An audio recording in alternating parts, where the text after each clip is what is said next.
என் story இன்னொரு episode என்னென்னு பார்த்தீங்கன்னா வந்து கோமதி வந்து சொல்லிக்கிட்டே இருக்கா, என்னங்க எப்படி ஆயிடுச்சு என்னங்க அப்படின்னு சொல்லிட்டு ரொம்ப சொல்லிகிட்டே இருக்கா. உடனே அப்போது வந்து சொல்கிறான், இங்கே இருந்தால் வேலைக்கு ஆகாதுரி சரவணன்னு அவனை வந்து கூப்பிட்டு போவோம் கடைக்கு, ஏன்னா இங்கே இருந்தால் அவன் அதே நேரத்தில் நினச்சினே இருப்பான், அவனை கடைக்கு கூப்பிட்டு போகிறேன் அப்படின்னு சொல்லிட்டு இருக்கான். உடனே கோமதி வந்து இல்லைங்க, அவன் கடைக்கு கூப்பிட்டு போனால் அப்புறம் எது ஊரில் இருக்க எல்லாரும் ஒரு மாதிரி பேசுவாங்க, என்ன பண்ண முடியும் அப்படின்னு சொல்லிட்டு பாண்டியன் சொல்கிறான். இல்லை ஊரில் இருக்கவங்க இப்போ தான் அமைதியாக ஒரு இதுவாக இருக்கும், ஊருக்கு அவங்க கடைக்கு கூப்பிட்டு போனால் வந்தோம் வரோம் போகிறவங்களாம் ஒரு மாதிரி பேசிகிட்டே இருப்பான், என்ன பண்ணுறதுங்க அப்படின்றான். அப்படின்னு சொல்லிட்டப்போ உடனே வந்து அவன் சொல்லிட்டு இருக்கான், அதெல்லாம் முன்னாடி கூப்பிட்டு போவோம் இப்படி தான் பொடி வச்சு பேசுவான், நான் இருக்கல நான் பார்த்துக்கிறேன் அப்படின்னு சொல்லிட்டு அவன் சொல்லிகிட்டே இருக்கான். கரெக்டாக வந்து பாண்டியனும் சரவணனும் வெளில கிளம்பி போயிட்டு கரெக்டாக ஒரு டீ கிளப்பி நிற்கிறாங்க, நின்றுட்டு அங்கே போய் டீ வாங்கலாம்னு சொல்லிட்டு போயிட்டு இருக்காங்க. என்னென்ன பாண்டியனை என்ன இந்த பக்கம் அப்படின்றாங்க, ஏன் நாளாக வரக்கூடாதா அப்படின்னு சொல்லிட்டு அவன் சொல்லிட்டு இருக்காரு.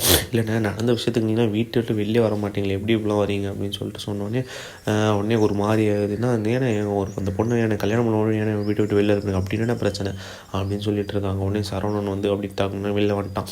உடனே வந்து பாண்டியன் டீ எடுத்துகிட்டு போயிட்டு சரி புட்றா இப்படி தான் பேசுவாங்க, நம்ம மேலே தப்பு இல்லைல்ல, நம்ம அவங்கள இதெல்லாம் கண்டிக்கவே கூடாது அப்படின்னு சொல்லுவாங்க. உடனே வந்து பாண்டியனோட சொந்தக்காரன் இருக்கான்ல, உடனே அவன் என்ன பண்ணுறான் வந்து வந்துட்டு கரெக்டான எப்படி தாண்டா இவனுங்களாம் அந்த வெளில வந்து தங்காங்களே இருக்காங்களே தெரில, இந்த மாதிரி நடந்தால் நான்லாம் தூக்க போட்டு தொங்கிடுவேன் அப்படின்னு சொல்லிட்டு இருக்கேன். எப்படியா அந்த பொண்ணுங்களாம் வாழ்க்கையெல்லாம் இப்படி பண்ணுறாங்களோ விசாரிக்காமல் அப்படின்னு சொல்லிட்டு ஒரு மாதிரி நக்கலாக கேட்டுட்டு உடனே பாண்டியன் அடிக்கிற மாதிரி அவனை போயிடுவான். உடனே சரவணன் வந்து அப்பா வேணாப்பா விடுப்பா அப்படின்னு சொல்லிடுவான். இதோட இது முடிஞ்சாலும் அடுத்தது வந்து என்ன பார்த்தீங்கன்னா மீனா வந்து மயில் வீட்டுக்கு போகிறா. போயிட்டு அக்கா அக்கா அப்படின்னு கூப்பிட்றா. உடனே பார்த்தா வந்து மீனா வந்து அப்படியே சோகமாகவே அப்படியே உட்காந்துட்டே இருக்கா. அப்போ பார்த்தீங்கன்னா மயில் வந்து அப்படியே ஒரு மாதிரி இருக்கா.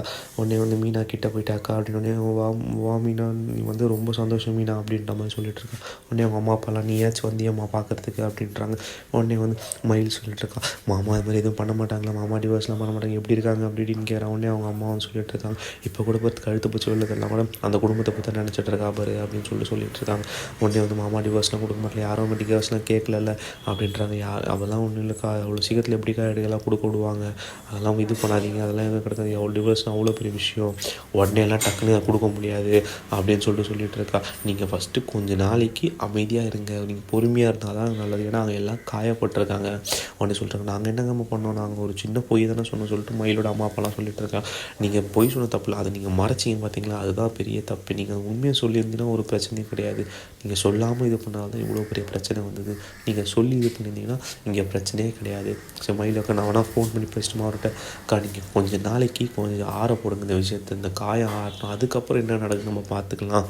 ஸோ அது வரைக்குமே நீங்கள் கொஞ்சம் நாளைக்கு அமைதியாக இருங்க, எவ்வளோ நாள்லாம் அது தெரியாது, ஆனால் கொஞ்சம் நாளைக்கு நீங்கள் அமைதியாக இருங்க, நீங்கள் அமைதியாக இருந்தால் மட்டும்தான் வந்து இது நடக்குமே, இல்லைனா வந்து இது பெரிய பிரச்சனையாகிடும், தயவு செஞ்சு இதை அப்படியே விட்டுருங்க அப்படின்னு சொல்கிறான். இது ஒரு பக்கம் கரெக்டாக வந்து அந்த காந்திமதி ஸ்டோரில் அவங்க என்ன பண்ணுறாங்கன்னா கரெக்டாக வந்து அவன் வந்து அவங்களுடைய இது பழனி என்ன பண்ணுறான், அப்படியே வியாபாரம் பண்ணிகிட்டே இருக்கான். அப்போ திடீர்னு ஒருத்தவங்க வெள்ளம் கேட்குறான். கேட்டோடனே வெள்ளம் வந்து டப்புன்னு இல்லைன்றான். உடனே நேத்தங்க வாங்கி வச்சேன்னு சொல்கிறாங்க. உடனே சாயந்தரம் அவன் சொல்கிறான், இவங்க ஒரு நிரப்பில் எங்கே இல்லையா அவங்க அக்கா வீட்டு இருந்தாருன்னு சொல்ல முடியாது. தேங்க்ஸ் ஃபார் வாட்சிங்.